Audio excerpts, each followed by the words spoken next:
A small town in the Welsh Hills hopes to start a revolution in how we, the consumers, behave. Crickhowell calls itself a fair tax town. Campaigners here want large corporations, Google, Starbucks, Facebook, Amazon and so on, to pay the same rates of tax as small businesses across the country. Steve Lewis is busy in his coffee shop, returning parcels to Amazon decorated with this message. He wants people to start asking whether it's right to carry on using companies that give so little back in tax. Their brand is their strength. Now, if you erode that brand in the consumer's mind and the customer's mind and start them thinking, well, are these guys good citizens? Are they part of our community?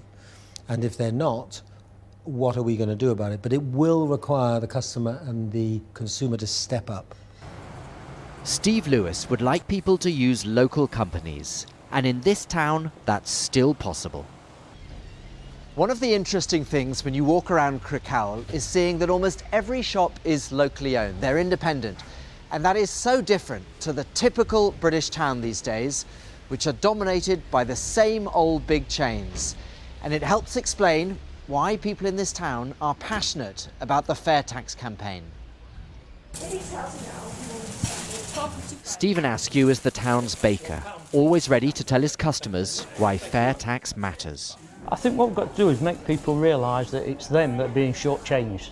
You know, if everyone paid the fair share, we'd have had a hospital full of doctors and nurses, we'd have had a full police force, there wouldn't be potholes all over the road, we'd have good service in a country with no austerity, perhaps everyone would pay a little less tax. Just round the corner, Jeff Thomas sells clothes for hiking in the notoriously wet Welsh Hills and is a prominent member of the campaign. It's a really nice, well-fitted jacket. The whole thing is just so wicked and naughty. You have enormous firms in Britain making millions and millions of pounds and contributing nothing to the infrastructure of the country. And as far as I see, it's the sort of breakdown of civilization as we know it if it continues as it is.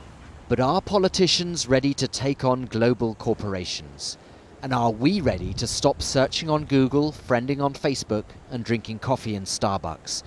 In Crickhowell, they believe the future of their town depends on how we choose to live our lives. Barnaby Phillips, Al Jazeera, Crickhowell.